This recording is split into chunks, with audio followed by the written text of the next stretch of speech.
नमस्कार, भारत एक्सप्रेस आप देख रहे हैं। मैं हूं आपके साथ श्रद्धा। इस भागदौड़ भरी लाइफ में आपसे छूट ना जाए कोई खबर, इसलिए हम आपके लिए लेकर आए हैं 1 मिनट एक खबर। इस खास बुलेटिन में आपको मिलेंगे देश दुनिया की तमाम बड़ी और अपडेटेड खबरें। तो चलिए शुरू करते हैं और देखते हैं 1 मिनट में पूरी खबर।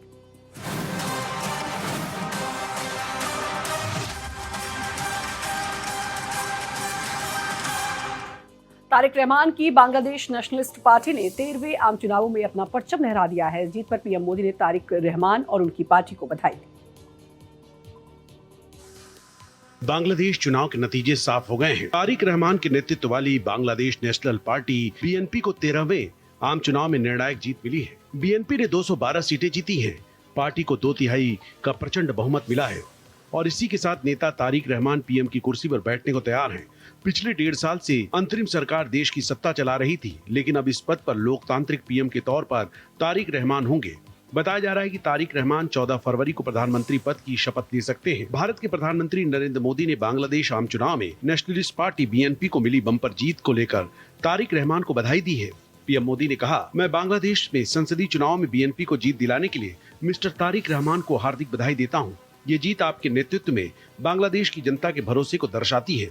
भारत लोकतांत्रिक, प्रगतिशील और समावेशी बांग्लादेश के समर्थन में खड़ा रहेगा। मैं हमारे बहुआयामी संबंधों को मजबूत करने और हमारे सामान्य विकास लक्ष्यों को आगे बढ़ाने के लिए आपके साथ काम करने के लिए उत्सुक हूँ। Bureau report, Bharat express. DM के सांसद और पूर्व केंद्रीय मंत्री दयानिधि मारन की मुश्किलें अब बढ़ गई हैं। दरअसल बिहार के मुजफ्फरपुर कोर्ट ने दयानिधि मारन को 23 फरवरी को कोर्ट में पेश होने का निर्देश दिया है।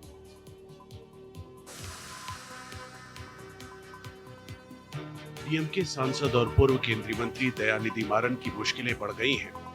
दरअसल मुजफ्फरपुर कोर्ट ने डीएम के सांसद दयानिधि मारन को तलब किया है। मामला उत्तर भारतीय महिलाओं पर कथित अपमानजनक टिप्पणी से जुड़ा है। अपर मुख्य न्यायिक दंडाधिकारी कोर्ट ने इस संबंध में संज्ञान लिया है। कोर्ट ने डीएम के सांसद को समन जारी किया है, जिसे 13 फरवरी को रजिस्टर्ड डाक से भेजा गया है। 23 फरवरी 2026 को व्यक्तिगत रूप से अदालत में पेश होने का आदेश दिया गया है। आरोप है कि सांसद ने चेन्नई में एक सार्वजनिक कार्यक्रम में हिंदी भाषी राज्यों और तमिलनाडु की महिलाओं की तुलना करते हुए उत्तर भारत की महिलाओं पर विवादित बयान दिया था। बयान सामने आने के बाद 16 जनवरी 2026 को स्थानीय वकील ने मुजफ्फरपुर कोर्ट में एक परिवाद दायर किया था। याचिका में तर्क दिया कि सांसद का बयान न केवल उत्तर भारतीय महिलाओं की गरिमा को ठेस पहुंचाने वाला है, बल्कि ये देश की एकता को प्रभावित कर क्षेत्रीय विद्वेष और नफरत फैलाने का प्रयास है। Bureau report, Bharat express.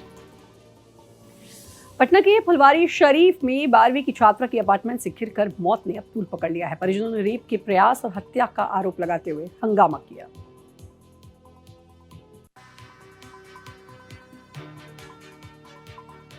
Phulwari Sharif थाना क्षेत्र स्थित हरिनगर के सुमित्रा हाइट अपार्टमेंट में दिल दहला देने वाली घटना घटी। 16 साल की छात्रा जो अपार्टमेंट की पहली मंजिल पर स्थित कोचिंग सेंटर में पढ़ने गई थी, संदिग्ध हालत में चौथी मंजिल की बालकनी से नीचे गिर गई। परिजनों का आरोप है कि छात्रा के साथ गलत हरकत करने की कोशिश की गई। पूर्व सीएम राबड़ी देवी ने लड़की को हॉस्टल की छत से फेंके जाने का अंदेशा जताया है। रोज दिन हो रहा है, आज दिन हो रहा है, सभी जिला में हो रहा है। लड़की का बलात्कार हो रहा है, अपहरण हो रहा है, मर्डर हो रहा है। क्राइम कहाँ रुकता है? क्राइम रोकने वाला इस सरकार में नहीं है। विरोधी नहीं बोल रहा है, वो अपना खुद बोलते हैं कि 24 घंटा में नहीं पकड़ाएगा तो हम इस्तीफा करेंगे। तो कहाँ कर रहे हैं? रोज दिन हो रहा है। दरभंगा में 2 हो गया, हम लोग आवाज उठाते हैं। घटना के बाद कोचिंग संचालक ने तुरंत पुलिस को सूचना नहीं दी, जिससे संदेह और बढ़ गया। 2 महीने पहले कोचिंग खगौल से इस अपार्टमेंट में शिफ्ट हुई थी। Bureau report, Bharat Express. Uttar Pradesh BJP के पूर्व प्रदेश महामंत्री और पूर्व विधान परिषद सदस्य विंध्यवासिनी कुमार का गुरुवार शाम को निधन हो गया था। ऐसे में शुक्रवार को उनका पार्थिव शरीर अंतिम दर्शन के लिए लखनऊ में बीजेपी कार्यालय लाया गया।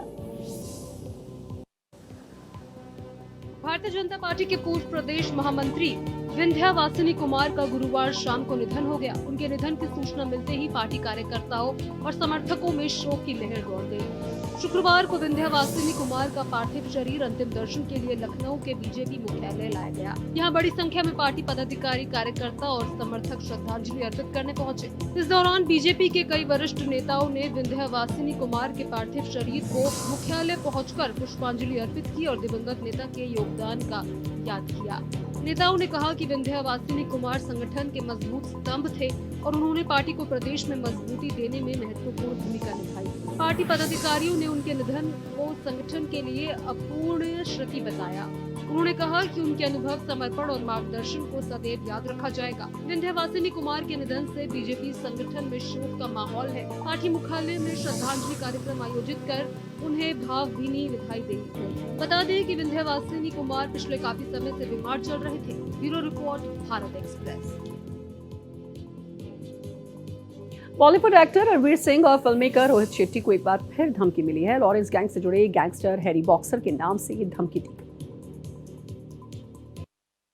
बॉलीवुड के जाने माने एक्टर रणवीर सिंह और फिल्म मेकर रोहित शेट्टी को एक बार फिर से धमकी मिली है। हरी बॉक्सर नाम के एक आदमी ने एक नया ऑडियो मैसेज जारी किया है, जिसमें एक्टर रणवीर सिंह और रोहित शेट्टी को धमकी दी गई है। उसने चेतावनी दी है कि अगर उन्होंने उसकी मांगे नहीं मानी तो उनके पूरे स्टाफ को मार दिया जाएगा।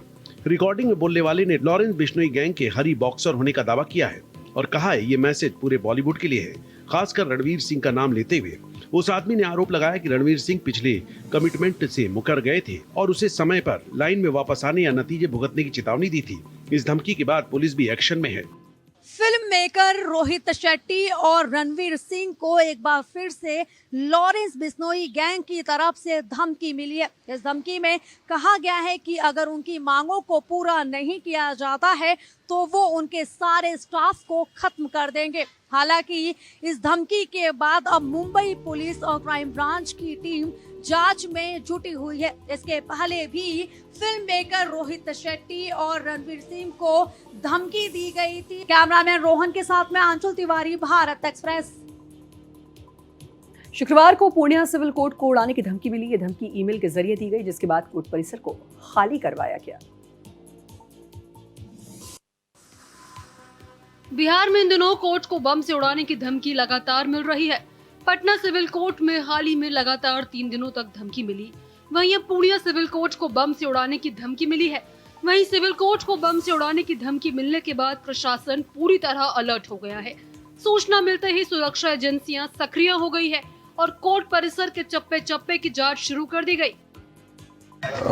जो भी विसिनिटी के हैं उसको हम लोग क्लोजर करके रखें हैं प्रिकॉशनरी बेसिस पे। वो मैंने अभी पढ़ा नहीं है, वो मेरे पास आधिकारिक तौर पे जब आ जाएगा तो कब आया सर? हम लोग को सूचना दी गई है। मेरे पास वर्बल सूचना आई है। ठीक है, हाँ, बगल पास का जो भी पेरीमीटर है उसको हम लोग क्लियर करके रखे हैं।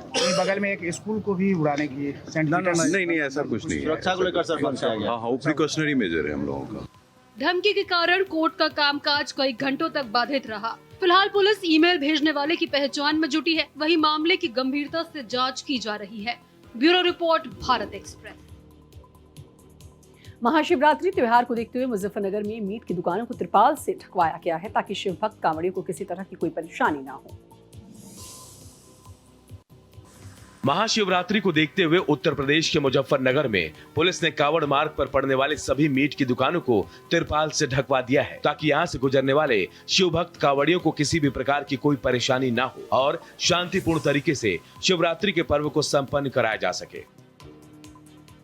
वहीं से लेकर सीओ सिटी सिद्धार्थ के मिश्रा ने बताया कि जो मीट शॉप खुले में बेच रहे हैं और मीट डिस्प्ले कर रही थी, उनको ढका गया है और उनके स्टॉल को पीछे भेजा गया है।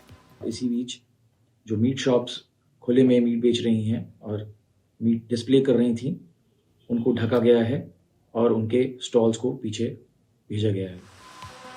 आपको बता दें कि हरिद्वार हर की पौड़ी से गंगा जल भरकर दिल्ली, हरिद्वार, राजस्थान और उत्तर प्रदेश के कई जनपदों के लिए प्रस्थान करने वाले शिव भक्त कांवड़िये मुजफ्फरनगर जनपद से ही होकर गुजरते हैं। इसीलिए मुजफ्फरनगर पुलिस ने यहां नगर में कांवड़ मार्ग पर पड़ने वाले सभी मीट की दुकानों को कवर करवा दिया है। Bureau report, Bharat express.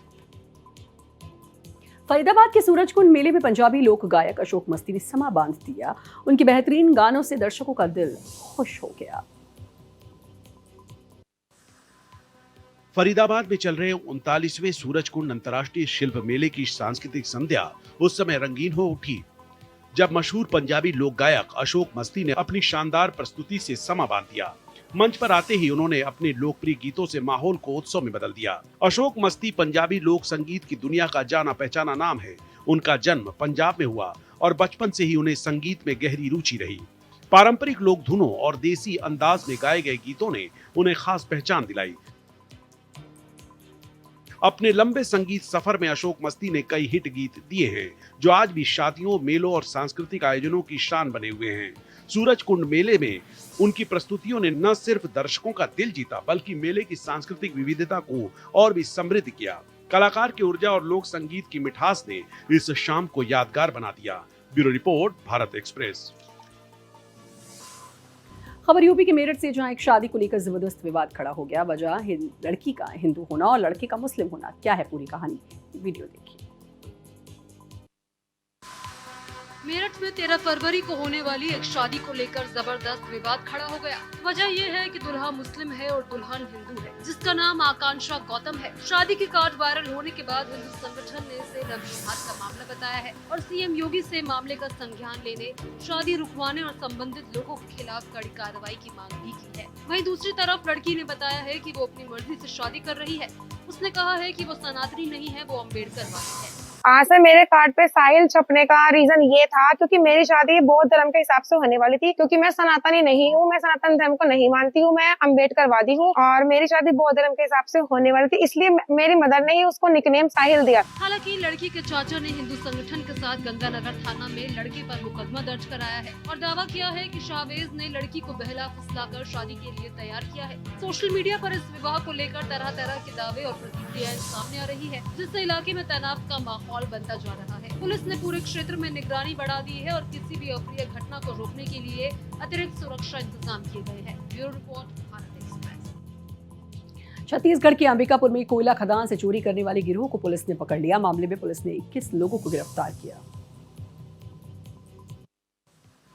Chhattisgarh के अंबिकापुर में कोयला खदान में चोरी करने वाले गिरोह के खिलाफ लखनपुर पुलिस ने बड़ी कार्रवाई की है। डीआईजी और एसएसपी सरगुजा के निर्देश पर पुलिस ने खदान इलाके में छापा मारा। इस दौरान पुलिस ने कोयला चोरी में लगे 21 लोगों को पकड़ने में सफलता हासिल की। इसके साथ ही पुलिस ने आरोपियों से 1.5 टन अवैध कोयला, 13 साइकिल, 19 बाइक समेत 6 लाख का सामान जब्त किया है। दरअसल लखनपुर थाना क्षेत्र में अमेरा कोयला खदान है। यहाँ आसपास से ग्रामीण गिरोह बनाकर सालों से कोयला चोरी कर रहे थे।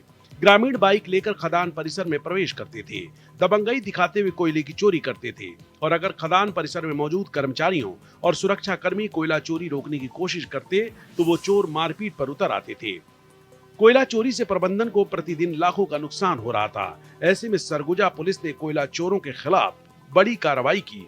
एसएसपी और डीआईजी राजेश अग्रवाल के निर्देश पर पुलिस टीम ने अमेरा खदान क्षेत्र में छापा मारा और 21 लोगों को गिरफ्तार कर लिया। Bureau report, Bharat express.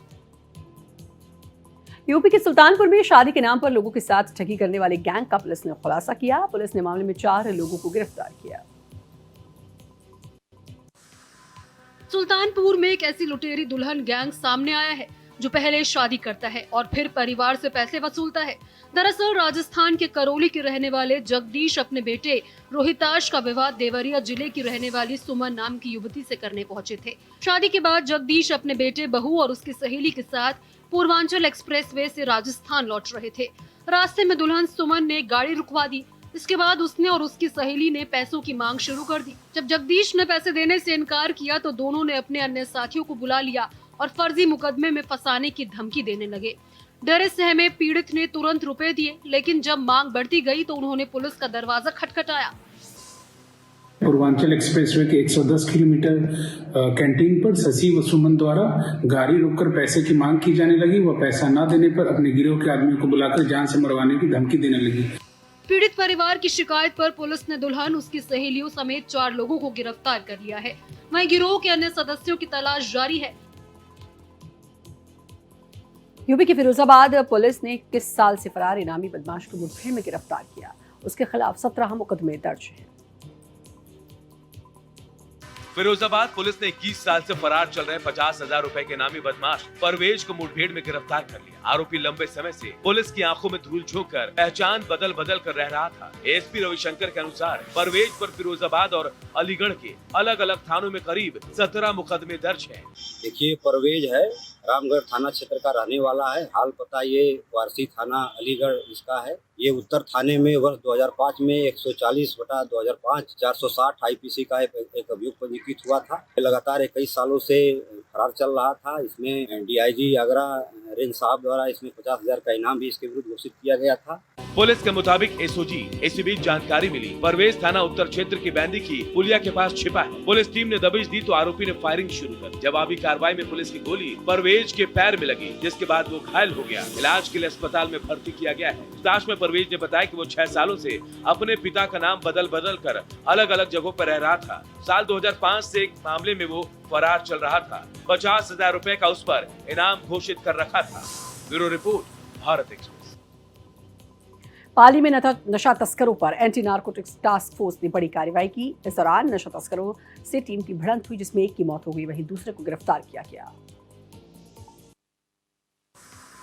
Rajasthan के पाली में नशीले पदार्थों की तस्करी की सूचना पर एंटी नारकोटिक्स टास्क फोर्स ने 2 गाड़ियों का पीछा किया, जिसमें से एक गाड़ी फरार हो गई। दूसरी गाड़ी में मौजूद युवकों ने एएनटीएफ टीम पर फायरिंग की। जवाबी फायरिंग में गाड़ी में सवार 36 साल के भुट्टो नाम के युवक को गोली लग गई। गंभीर हालत में उसे पाली के बांगड़ हॉस्पिटल लाया गया, जहां डॉक्टरों ने उसे मृत घोषित कर दिया।